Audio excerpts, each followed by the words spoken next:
Good morning guys, Teacher A here and welcome to Gurong Pinoy sa Amerika. So for today, ang lesson natin ay operations on integers. Ibig sabihin, paano ba mag-add, mag-subtract, multiply, and divide ng mga signed numbers. So simulan muna natin sa addition. So sa pag-add ng integers, mahahati siya sa dalawa. Una, pag-add ng mga integers with the same or like signs. Paano ba yon? Halimbawa, meron tayong 5 plus 8. So, kapag wala kayong nakikitang sign, ibig sabihin positive sila. Pero sa ibang book, may makikita kayong plus sign sa left side ng numbers. So, pareho lang yon. So, sa pag-add ng mga numbers with the same signs, first step, i-add natin yung mga absolute values ng mga numbers. Ibig sabihin ng absolute value, yun yung distance niya from 0 sa number line.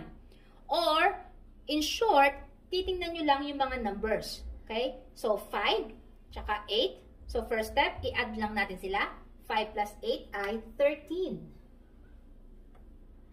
Second step, kopyahin natin yung common sign. Since pareho silang positive, therefore, ang sagot natin ay positive. So, therefore, ang answer natin ay positive 13. Okay? Example number 2. Paano naman kung pareho silang negative? Halimbawa, negative 4 plus negative 11. So, sa ibang book, may makikita kayong parenthesis para ihiwala yung negative sign doon sa operation.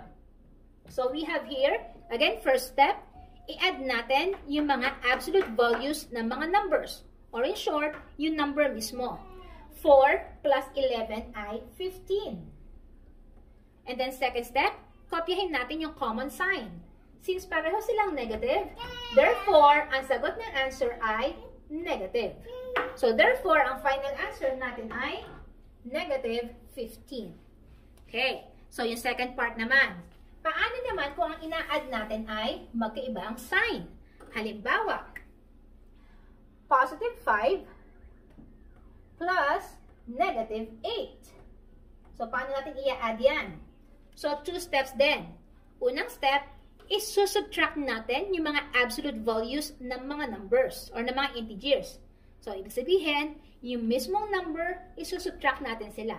So, 8 minus 5 ay 3. And then, second step, kukunin natin yung sign ng number na mas malaki yung absolute value. Or again, tingnan ulit natin yung number. Kung sino yung mas malaki, iyon yung sign ng sagot. Si 5 ay positive, si 8 ay negative. Mas malaki si 8, negative siya. Therefore, negative din yung sagot natin. So, ang final answer is negative 3. Example number 2. Halimbawa naman, meron tayong negative 10 plus positive 3. Again, ang first step, isusubtract natin yung mga numbers. So, 10 minus 3 ay 7. And then, second step, kunin natin yung sign ng mas malaking number or mas malaki ang absolute value. So, si 10 ay negative, si 3 ay positive, mas malaki si 10, negative siya, so kokopyahin natin si negative sign ni 10. So, therefore, ang sagot natin ay negative 7. Now, paano naman kung ang i-add natin ay magkakasama yung positive tsaka negatives? Halimbawa, 4 plus negative 2 plus 6 plus negative 7. So, sa kaso na to, pagsamasamahin natin yung pare-pareho. Yung parehong positive, i-add natin. Yung parehong negative, i-add natin. So, si 4 at saka si 6, both positive. So, i-add natin sila. 4 plus 6 ay positive 10.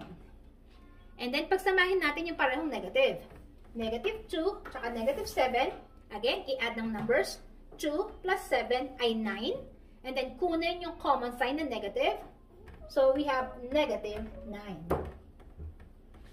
Now, meron na tayong isang positive, isang negative.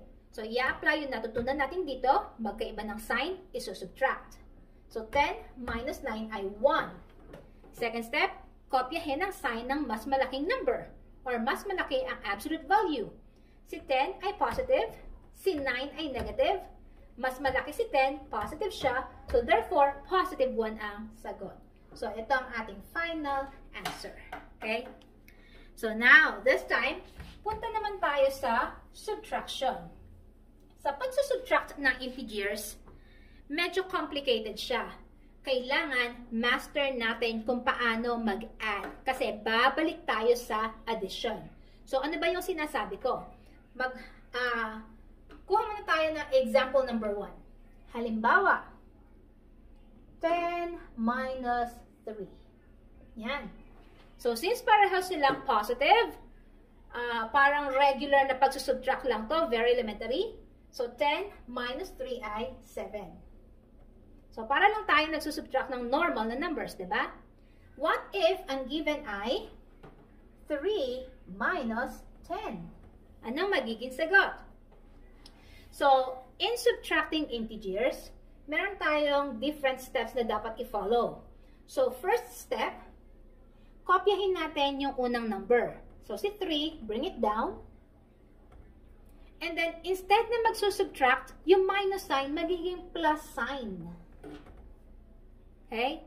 And then, yung second na given, kukunin natin yung opposite niya. Since positive 10 to, magiging negative 10. Yan. So, again, kopyahin ang una. Si minus, magiging plus. Kunin yung opposite ng pangalawa. Which, kapag sinabing opposite, yung opposite sign. Positive siya, magiging negative. Now, kung mapapansin nyo, addition of integers na to, yung katulad ng lesson kanina. Na kapag pareho, i-add, kokopyahin yung common sign. Pag magkaiba, isusubtract, kukunin yung sign ng mas malaki ang absolute value. So, since the given natin, magkaiba sila, so therefore, isusubtract natin yung mga numbers. 10 minus 3 ay 7. And then, second step, kunin ang sign ng mas malaking number or mas malaki ang absolute value. Si 3 ay positive, si 10 ay negative, mas malaki si 10, negative siya, so kopyahin natin si negative sign ni 10. Okay? Another example. Halimbawa naman, meron tayong negative 8 minus negative 14. Again, first step, kopyahin yung first integer, negative 8. Second step, instead na minus, magiging plus. And then third step, opposite ni negative 14, magiging positive 14. Yan. So, bumalik na tayo sa addition. Again, ang nangyari dito, naging magkaiba na naman sila ng sign. So, therefore, ima-minus natin yung numbers. 14 minus 8 ay 6.